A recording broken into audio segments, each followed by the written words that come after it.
ಇದು devil related ಹೇಳ್ಬೋದಾ? Please ಹೇಳಿ ಮಾತಾಡಿ. ಓಕೆ. ಈ ಡಿಸೆಂಬರ್ 11 ಡೆವಿಲ್ ಬಂತು. ನಾನಾಗ ಒಬ್ರಿಗೂ ಒಂದು ಮಾತು ಹೇಳಿದೆ ಫೋನ್ ಮಾಡಿ, ಪ್ರಕಾಶ್ ಸರ್ ಆಪ್ತರಿಗೆ ಈ ವಿಷಯ ಹೇಳ್ತೀನಿ. ಆ ಸಮಯದಲ್ಲಿ ನಾನೇನೋ ಒಂದು ಒಳ್ಳೇದಾಗಲಿ ಅಂತ ಹೇಳಿದ್ರೆ ಅದು ಇನ್ನಷ್ಟು ಕೋಪ ಬರೋದು ಅವ್ರ ಜನಕ್ಕೆ, ಫ್ಯಾನ್ಸ್ಗೆ. ಅವ್ರ ಫ್ಯಾನ್ಸ್ ನನ್ನ ಮೇಲೆ ಕೋಪ ಮಾಡಿಕೊಂಡ್ರು. ನಾನು ಏನು ಮಾಡಿದೆ ಗೊತ್ತಾ? ಎಷ್ಟೋ ಜನಕ್ಕೆ ಗೊತ್ತಿಲ್ಲ. ಅವ್ರೊಬ್ರಿಗೆ ಆಪ್ತರಿಗೊಬ್ರಿಗೆ ಫೋನ್ ಮಾಡಿ ನಾನು ಹೇಳಿದೆ, ದಯವಿಟ್ಟು ಪ್ರಕಾಶ್ ಸರ್ ಎಲ್ಲರೂ ಸಿಕ್ಕಿದಾಗ ಒಂದು ಮಾತು ಕಿವಿಗೆ ಮಾತು ಹಾಕಿ. ನಾನು ಹೇಳಿದ್ರೆ ತಪ್ಪಾಗತ್ತಪ್ಪ ಈ ಮಾತು. ಪ್ರಕಾಶ್ ಸರ್ ಯಾರ ಮಗ ಗೊತ್ತಾ? ನನ್ನ biggest fan of Prakash, because of Rishi, because of Shri, because of ಮಿಲನ. ಫಿನಾಮಿನಲ್ ಸಿನಿಮಾ ಆಯಿತಾ? ಅಂಥ ಪ್ರಕಾಶ್ ಸರ್ಗೆ ಈ ಮಾತು ಹೇಳಿ ಅಂತ ಹೇಳಿ. ಆ ಪ್ರಕಾಶ್ ಸರ್ ಯಾರ ಮಗ ಗೊತ್ತಾ? ಹೇಳ್ತೀನಿ ಕೇಳಿಸ್ಕೊಡಿ. ನಿಮಗೆ ಶಂಕರ್ ನಾಗ್ ಅಂದ ತಕ್ಷಣ ಯಾವ ಸಿನಿಮಾ ನೆನಪು ಬರುತ್ತೆ? ನನಗೆ ಆಕ್ಸಿಡೆಂಟ್ ಬರುತ್ತೆ, ಮಿಂಚಿನ ಓಟ ಬರುತ್ತೆ, ಮಿಂಚಿನ ಓಟ, ಆಟೋ ರಾಜ. ನಿಮ್ಗೆ ಆಟೋ ರಾಜ ಬರುತ್ತಲ್ಲ, ಆಟೋ ರಾಜ ಪ್ರೊಡ್ಯೂಸರ್ ಯಾರು ಗೊತ್ತಾ?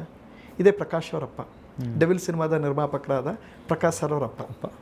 ನಿಮ್ಮ ಶಂಕರ್ನಾಗಂದು ಏನು ಎಮೋಷನ್ ಉಳ್ಕೊಳುತ್ತೆ ಗೊತ್ತಾ? ಆಟೋ ರಾಜ, ಸಾಂಗ್ಲಿಯಾನ, ಮತ್ತು ನಾನಿನ್ನ ಬಿಡಲಾರೆ ನೀವು ಬಂದ್ಯಾ ಬಾ ಅಂತೇನು ಅನಂತನಾಗ್ ಹೇಳ್ತಾರಲ್ಲ, ಆ ಸಿನಿಮಾ ನಿರ್ಮಾಪಕರವರು ಇದೇ ಪ್ರಕಾಶ್ ಸರು. ನಾನು ಹೇಳಿದೆ ಅವ್ರಿಗೆ, ಪ್ರಕಾಶ್ ಸರು ಒಂದು ಪ್ರೆಸ್ ಮೀಟಲ್ಲಿದ್ದಾಗ ಹೇಳ್ಬಿಡಕ್ಕೆ ಹೇಳಿ, ಎಲ್ರಿಗೂ ನಮಸ್ಕಾರ, ನೀವೆಲ್ಲ ಮೆಚ್ಚಿದಂಥ ಶಂಕರ್ನಾಗ್ ಅವರ ಆಟೋ ರಾಜ ಸಿನಿಮಾದ ನಿರ್ಮಾಪಕ ನನ್ನ ತಂದೆ ಪ್ರಕಾಶ್ ಜಯರಾಮ್ ಅಂತ ಅವ್ರ ಹೆಸರು. ನಾನು ನಮ್ಮ ತಂದೆ ಅಂತ ನೀವೆಲ್ಲ ಹೆಮ್ಮೆ ಪಡುವಂಥ ಪ್ರಕಾಶ್ ಇದಾವೆ ಅದದು ಆಟೋ ರಾಜ ತೆಗೆದಂತಹ ತಂದೆ ಅವರ ಮಗ ನಾನು. ಈಗ ನಾನು ಚಾಲೆಂಜಸ್ ತೊಗೊಂಡು ಕನ್ನಡದ ಅತಿ ದೊಡ್ಡ ನಟರಾದ ದರ್ಶನ್ ಸರ್ನ ಹಾಕ್ಕೊಂಡು ಒಂದು ಸಿನಿಮಾ ಗೆಳೆಯ ದರ್ಶನ್ ಅವ್ರನ್ನ ಹಾಕ್ಕೊಂಡು, ಅವ್ರ ಗೆಳೆಯ ಅಲ್ವಾ, ದರ್ಶನ್ ಹಾಕ್ಕೊಂಡು ಡೆವಿಲ್ ಸಿನಿಮಾ ತೆಗೆದಿದ್ದೀನಿ. ನಮ್ಮಪ್ಪ ನೀವೆಲ್ಲ ಮೆಚ್ಚುವಂತಹ ಆಟೋ ರಾಜ ಸಿನಿಮಾ ಕೊಟ್ಟರು. ಈಗ ನಾನು ಇಷ್ಟಪಟ್ಟು ಶ್ರದ್ಧೆ ಇಟ್ಟು ದುಡ್ಡು ಹಾಕಿ ಮಾಡಿರೋ ಸಿನಿಮಾ. ನನ್ನನ್ನು ಈ ಹಂತದಲ್ಲಿ ಕೈ ಇಡ್ರಿ. ಆಟೋ ರಾಜ ಕೊಟ್ಟಂತಹ ಜಯರಾಮ್ ಅವ್ರ ಮಗ ನಾನು ಅಂತ ಅವ್ರು ಮಾತು ಹೇಳಿದರೆ ಡೆಫಿನೆಟ್ಲಿ ಇನ್ನೊಂದು 5,000 to 7,000 ಎಕ್ಸ್ಟ್ರಾ ಟಿಕೆಟ್ ಸೇಲ್ ಆಗೋದು. ಈ ಮಾತನ್ನು ಅವ್ರು ಕಿವಿಗೆ ಹಾಕಿ ಯಾವ್ದಾದ್ರು ಪ್ರೆಸ್ ಮೀಟಲ್ಲಿ ಹೇಳಿ. ಯಾಕೆಂದರೆ ಈ ಜನ್ರೇಷನ್ ಅವ್ರಿಗೆ ಗೊತ್ತಿಲ್ಲ, ಇದು ಪ್ರಕಾಶ್ ಸರ್ ಮಿಸ್ಟೇಕ್ ಅಲ್ಲ. ಈ ಜನ್ರೇಷನ್ ಅವ್ರಿಗೆ ನಿಮಗೆ 1.5 ಲಕ್ಷ ರೂಪಾಯಿ ಶರ್ಟ್ ಹಾಕೊಳ್ಳೋರು ಗೊತ್ತು ರೀ. 1.5 ಲಕ್ಷ ರೂಪಾಯಿ ಶರ್ಟ್ ಹೂವಿನ ಬಾಣದಂತೆ ಹಾಡೋರು ಗೊತ್ತು. 20 ವರ್ಷದಿಂದ ಶಾರದೆ ಸೇವೆ ಮಾಡಿದವ್ರು ಯಾರೋ ಗೊತ್ತಿರಲ್ಲ. ಸೊ ಇದಕ್ಕೋಸ್ಕರ ಈ ಮಾತು ಹೇಳಿಸಿ ಸರ್ ಅಂತ ನಾನೊಂದು ಮಾತು ಹೇಳಿದೆ. ಇದು ಈಶ್ವರ್ ನಾಣೆಗಳು ಈಗಲೂ ಅವ್ರ ಫ್ಯಾನ್ಸು ಪ್ರಥಮ ನೋಡಿ ನಮ್ಮ ಕಂಡ್ರೆ ಆಗಲ್ಲ ಅಂತ ಅಂದ್ಕೊಂಡಿದ್ದಾರೆ. ನಾನು ಅದಕ್ಕೆ ಆಯ್ತಪ್ಪ, ನಾನು ಎಲ್ಲೋದ್ರೂ ಕೂಗ್ತಾರೆ ಡಿ ಬಾಸ್ ಅಂತ, ನಾನೇನು ಅವ್ರು ವಿರೋಧಿಲ್ಲ, ಆಯ್ತು ನಿಂಗೆ ಸಮಾಧಾನನ, ಆಯ್ತು ನಡಿಯಪ್ಪ ಅಂತ ಕಳಿಸ್ತೀನಿ. ನನಗೇನೆ ನನಗೆ ಹಂಗೆ ಕೂಗೋದ್ರಿಂದ ನನಗೆ ನಿಜವಾಗ್ಲೂ ಬೇಜಾರಾಗಲ್ಲ. ಬಟ್ ಏನಾಗುತ್ತೆ ಗೊತ್ತಾ, ಇಂಥ ಒಳ್ಳೊಳ್ಳೆ ವಿಚಾರಗಳು ಹಂಚಿ ಶಂಕರ್ನಾಗ್ ಆ ವಿಷಯ ಹೇಳಿದರೆ ಸೀರಿಯಸ್ಲಿ ಹೇಳ್ತೀನಿ ಕೇಳಿ. ಅವನು ಸುದೀಪ್ ಅವ್ರ ಫ್ಯಾನ್ ಆಗಲಿ, ಗಣೇಶ್ ಅವ್ರ ಫ್ಯಾನ್ ಆಗಲಿ, ಆಟೋ ರಾಜ ಅವ್ರ ಮಗನ ಅವ್ನು ನಮ್ಮ ಶಂಕರ್ನಾಗ್ ಅವ್ರನ್ನ ದ್ವೇಷದವ್ರು ಯಾರಿದ್ದಾರೆ ತೋರಿಸಿ ನೋಡೋಣ. ಒಬ್ಬರಿದ್ದಾರೆ ಕರ್ನಾಟಕದಲ್ಲಿ. ನಮ್ಮ ಶಂಕರ್ನಾಗ್ ಅವ್ರಿಗೆ ಆಟೋ ರಾಜ ಕೊಟ್ಟ ಪ್ರೊಡ್ಯೂಸರ್ ಮಗ ಅನ್ಸಲ್ವಾ, ಒಂದು ಸಿನಿಮಾ ಟಿಕೆಟ್ ತೊಗೊಂಡು ನೋಡೋಣ ಅಂತ ಇನ್ನೊಂದು 5,000 ಎಕ್ಸ್ಟ್ರಾ ಸೇಲ್ ಆಗೋದು ಅಂತ ಹೇಳಿದೆ. ಇದು ನಾನು. ಬಟ್ ಜನ ಅಂದ್ಕೊಳ್ಳೋದೇನಂತ ಏನಂತ ಅವರು ವಿರೋಧಿ. ಅದಕ್ಕೆ ಇದೆಲ್ಲ ನೋಡಿ ಸಾಕಾಗಿ ಈಗಿರೋ 2 ಸಿನಿಮಾ ರಿಲೀಸ್ ಮಾಡ್ಬಿಡ್ತೀನಿ. ಮಾಡೋದನ್ನ ನಿಲ್ಸೋಕ್ಕಾಗಲ್ವಲ್ಲ. ಈ ಕೊಕೇನ್ ಯಾರೋ ಇನ್ವೆಸ್ಟ್ ಮಾಡಿದ್ದಾರೆ, ಅವ್ರಿಗೊಂದು ದಡ ಮುಟ್ಟಿಸ್ಬೇಕಲ್ವಾ, ಮುಗಿಸಿ ಊರಿಗೂ. ಆಲ್ರೆಡಿ ನಾನು ಊರಲ್ಲೇ ಇರೋದು ನಾನು ಆಲ್ಮೋಸ್ಟ್. ಅದೇ ಇತ್ತೀಚೆಲ್ಲೂ ಅಂದರೆ ಸಿನಿಮಾ ಪ್ರಮೋಷನ್ ಬಿಟ್ಟರೆ ಎಲ್ಲೂ ಕೆಲವೊಂದು ಕಡೆ ಹೋಗುವಂಥ ಇವೆಂಟ್ಗಳದ್ದು ಕೂಡ ನಮಗೇನು ಸಿಗೋದೇ ಇಲ್ಲ. ನಾನು ಆಪ್ತರ ಎಷ್ಟೋ ಪ್ರೆಸ್ ಮೀಟು, ಸೆಲೆಬ್ರಿಟಿ ಶೋ ಕರೆದ್ರು. ನಂದು ಇಲ್ಲಪ್ಪ, ನಾನು ಈ ವರ್ಷ ಯಾವುದು ನೋಡ್ತಾನೆ, ನಂಗೆ ಮನಸ್ಸೇ ಇಲ್ಲ, ಬಿಟ್ಬಿಟ್ಟು ಅಂತ. ಬೇಜಾರೇನಿಲ್ಲ, ಸಾಕು ಅಂತ ಅಷ್ಟೇ. In terms of business wise ಹೆಂಗಿದೆ ನಿಮ್ಮ ಸಿನಿಮಾದ ಬಗ್ಗೆ ಒಂದಷ್ಟು ಜನರಲ್ ಅಪ್ಡೇಟು? ನಿಮ್ಮ ಹತ್ರ ನಾನು ಯಾವುದೂ ಸುಳ್ಳು ಹೇಳಲ್ಲ. ನನ್ನ ಸಿನಿಮಾ ಬಿಸ್ನೆಸ್ ಆಗಿದೆ. ಈ cinema dubbing rights wide angle media Anish ಅವ್ರು ತೊಗೊಂಡ್ರು. ಸೂಪರ್. ನೋಡಿ ಖುಷಿ ಪಟ್ಟರು, ತೊಗೊಂಡ್ರು. ಕಲರ್ಸ್ ಅವ್ರು ಸ್ಯಾಟಲೈಟ್ ರೈಟ್ಸ್ ತೊಗೊಂಡ್ರು. ರೈಟ್, ಸಾಕು. ಈಗ ಅದನ್ನು ತವರು ಮನೆ ಕಲರ್ಸ್ ಹಿಂಗನ್ಬೇಡಿ ಸರ್, ಕಟ್ಕೊಂಡ್ಬಿಟ್ಟು ನಿಮ್ಮ ಕೈ ಮುಗಿತೀನಿ, ಬೈಕೊಂಡು ಓಡಾಡಿ ಸರ್, ನನ್ನ ಬಿಡಬೇಡಿ, ನಿಮ್ಮ ಕೈ ಮುಗಿತೀನಿ.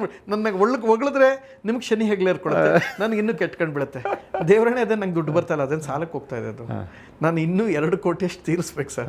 ನಟ ಭಯಂಕರಕ್ಕೆ ಮಾಡಿರೋದು ಅದು ಬಂತು ನನಗೆ. ಕಲರ್ಸ್ ಅವರೇ ದುಡ್ಡು ಕೊಟ್ಟರು, ಆ ದುಡ್ಡು ಸಾಲ ಕೊಟ್ಟೋಯ್ತು ಸರ್. MLA ಎಲೆಕ್ಷನ್ ಕ್ಯಾನ್ವಸ್ ಪಡೆದೆ, ಅದು ಸಾಲ ಕೊಟ್ಟು. ನಂಗೆ ಏನು ಗೊತ್ತು ಸರ್ ಬೇಜಾರು, ನಾನು ಜನ ಓದ್ ಕಡೆ ಎಲ್ಲ ಜನ ಸೇರ್ತಾರೆ, ಬಟ್ ಅದನ್ನು ಅನುಭವಿಸೋಕೆ ದುಡ್ಡನ್ನು ಇಟ್ಕೊಂಡು ಒಂದು ಒಳ್ಳೆ ಮನೆ ಕಟ್ಕೊಂಡು ನಂಗೆ ಅನುಭವಿಸೋಕ್ಕಾಗಲ್ಲ ಅಷ್ಟೇ. ಅದನ್ನ ಫಿನಾನ್ಷಿಯಲಿ ಹಣದ ಕನ್ವರ್ಷನ್ ಆಗಲಿಲ್ಲ ಅಷ್ಟೇ. ಅಂದರೆ ಏನಾಯ್ತು ಗೊತ್ತಾ, ನಮ್ಮ ಸೀಸನ್ಲಿ ಈ ಥರ ಇದಾಗಿರಲ್ಲ, ಇದು ಡಿಜಿಟಲ್ ಯುಗ ಆಗಿರಲ್ಲ. ಓದ್ ಕಡೆಗೆಲ್ಲ ಈ ಸೀಸನ್ ಅವ್ರು ದುಡ್ಡು ಕೊಡ್ತಾರೆ, 2, 3, 5 ಲಕ್ಷ ಎಲ್ಲ ಕೊಡ್ತಾರೆ. ನಮ್ಗೆ ಯಾರೂ ಹಂಗೆ ಕೊಡಲಿಲ್ಲ. ನಾವು ಪ್ರೀತಿಯಿಂದಲೇ ಹೋದ್ವಿ, ಎಷ್ಟು ಕಾರ್ಯಕ್ರಮಕ್ಕೆ ಹೋದ್ವಿ ಅಷ್ಟೇ. ಎಷ್ಟು ಜನಕ್ಕೆ ಸರ್, ಎಷ್ಟು ಸಿನಿಮಾ ಟ್ರೈಲರ್ ಲಾಂಚಿಂಗ್ ನಾನು ಲಾಸ್ಟ್ 2023-22 ಬಂದಿಲ್ಲ ಸರ್. ಎಷ್ಟು ಹೊಸಬ್ರ ಸಿನಿಮಾಗೆ ನನ್ನ ಸಿನಿಮಾ ರಿಲೀಸ್ ಆಗ್ತದೆ, ನಾನೇನು ಹೇಳಲ್ಲ, ಅದವ್ರ ಮನಸ್ಸಲ್ಲಿದ್ದರೆ ಸಂತೋಷ. ನೆನ್ನೆ ಕೆಂಪೇಗೌಡರ ಸಿನಿಮಾ ರಿಲೀಸ್ ಆಯಿತು, ಆ ದಿನ ಬಹಳ ಪ್ರೀತಿಯಿಂದ ಬಂದು. ಯಾಕೆಂದರೆ ನಾನು ಶುರು ಮಾಡೋಕ್ಕೂ ಮುಂಚೆ ಕೆಂಪೇಗೌಡ ಒಬ್ಬ ಆಕ್ಟರ್, ಕಾಮಿಡಿಯನ್ನು, ಅವನು ಸಿನಿಮಾಗೆ ಬಂದು ನಿಂತ್ಕೋಬೇಕಾಯ್ತು, ನನ್ನ ಜವಾಬ್ದಾರಿ ಆಗಿತ್ತು. ಯಾಕೆ ನನಗೂ ಮುಂಚೆ ಶಾರದೆ ಸೇವೆ ಮಾಡಿದ್ದಾರೆ ಅವರು. ಸೊ ಇದು ನಾನಿರೋದು ಹೀಗೆ ಅಂದರೆ ನಾನು ಯೋಚನೆ ಮಾಡೋ ಆ್ಯಂಗಲ್ ಬೇರೆಪ್ಪ, ನಂದೊಬ್ಬಂದು ಮಾತ್ರ ಕಂಟೆಂಟು ಹಿಂಗಿಲ್ಲ ನಾನು. ಈಗ ನನ್ನ ಟ್ರೈಲರ್ ನೋಡೋದಲ್ಲ ಫಸ್ಟ್ ನೈಟ್ ವಿದ್ದೆವ್ವ, ನಾನು ಎಷ್ಟಿದ್ದೀನಣ್ಣ, ಒಂದು ಮ್ಯಾಕ್ಸಿಮಮ್ ಒಂದು 40-50 ಸೆಕೆಂಡ್ ಇರ್ಬೋದು. 2.5 ನಿಮಿಷ ಇರೋದೇ ಶ್ರೀನಿವಾಸ ಮೂರ್ತಿ ಸರು, ರಮೇಶ್ ಭಟ್ಟು, ತುಕಾಲಿ ಸಂತು, ಮಿಮಿಕ್ರಿ ಗೋಪಿ. ತುಕಾಲಿ ಸಂತು ಒಂದು ಮಾತಂದ, ಅಣ್ಣ ನಾನು ಎಲ್ಲ ಸಿನಿಮಾನ ಮಾಡಿದ್ದೀನಿ, ನಾನು ಎಷ್ಟು ಖುಷಿಯಾಗಿ ತೋರಿಸೋದು ನೀನು ಒಬ್ಬನೇ ಅಣ್ಣ. ಟ್ರೈಲರ್ಲೇ ಇಷ್ಟು ಇಂಪಾರ್ಟೆಂಟ್, ಸ್ಯಾಟಿಸ್ಫ್ಯಾಕ್ಷನ್, ಅವ್ನಿಗೆ ಸಮಾಧಾನ ಅಲ್ವಾ. ಮಿಮಿಕ್ರಿ ಗೋಪಿ ಏನಾದ್ರು ಗೊತ್ತಾ, ಈ ಮಾತು ಹೇಳಬಾರ್ದು ನಮ್ಮ ಸಿನಿಮಾ ಬಗ್ಗೆ. ಇಡೀ ಗ್ಲೋಬ್ ಇಟ್ಕೊಂಡಿದ್ದೀವಿ, ಗ್ಲೋಬು 71 ದೇಶದಲ್ಲ ಮನುಷ್ಯ ಪ್ರೋಗ್ರಾಮ್ ಕೊಟ್ಟವ್ರೆ. ಸೈಮಾ ಅವಾರ್ಡ್ಸ್, ಐಫಿ ಅವಾರ್ಡ್ಸ್ ಯಾವುದೇ ಇರಲಿ, ಐಪನ್ ಪ್ರೋಗ್ರಾಮ್ ಇದೆ. ಯಾವ ವರ್ಷನೂ ಐಪನ್ ಮಿಸ್ ಆಗಿಲ್ಲ. ಮೊನ್ನೆ ಸಿಡ್ಡಿಗೆ ಹೋಗಿದ್ರು. ಈಗ ಲಾಸ್ಟ್ ಮಂತ್ 2 ಮಂತ್ಸಿಂದ ಅವ್ರ ತಂದೆ ತೀರ್ಕೊಂಡ್ರು. ತಂದೆ ತೀರ್ಕೊಂಡು 4ನೇದೇ ಒಂದು ವಾರ ಆಗಿತ್ತು. ಜರ್ಮನಿ ಒಂದು ಇವೆಂಟ್ ಇತ್ತು. ಇಡೀ ಎಲ್ಲ ಹೋಗಿ ಸುತ್ತಾಡ್ಕೊಂಬಂದವ್ರು, ಎಲ್ಲ ದೇಶನೂ ಪ್ರೋಗ್ರಾಮ್ ಕೊಟ್ಬಿಟ್ಟು ಬಂದವ್ರೆ. ಯಾರು? ಮಿಮಿಕ್ರಿ ಗೋಪಿ. ನನ್ನ ಒಂದು ಸಿನಿಮಾದಲ್ಲಿ ಇಷ್ಟು ಇಂಪಾರ್ಟೆಂಟ್ ಪಾತ್ರಗಳು ಕೊಟ್ಟು ಟ್ರೈಲರ್ ಮೂಲಕ ನಾನು ವಿಶ್ವಾಸಕ್ಕೆ ಹತ್ರ ಆಗೋದು ಬೇರೆ ಯಾರೂ ತೋರಿಸಲೇ ಇಲ್ಲ ಪ್ರಥಮ್ಜಿ ಅಂದರು. ಇದಕ್ಕಿಂತ ಇನ್ನೇನು ಬೇಕು?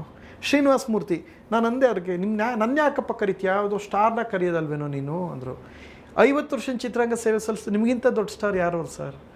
ನೀವು ಕೆರಳಿದ ಸಿನಿಮಾದಲ್ಲಿ ಶ್ರೀನಿವಾಸ ಮೂರ್ತಿ ಇಲ್ಲದೆ ನೀವು ಯೋಚನೆ ಮಾಡೋಕ್ಕಲ್ಲ. ಸರಿ, ಕವಿರತ್ನ ಕಾಳಿದಾಸ ಭೋಜರಾಜ ಇಲ್ಲದೆ ಸಿನಿಮಾ ನೋಡ್ತೀರಾ? ಅಣ್ಣವ್ರು ನಮ್ಮ ಇಷ್ಟ.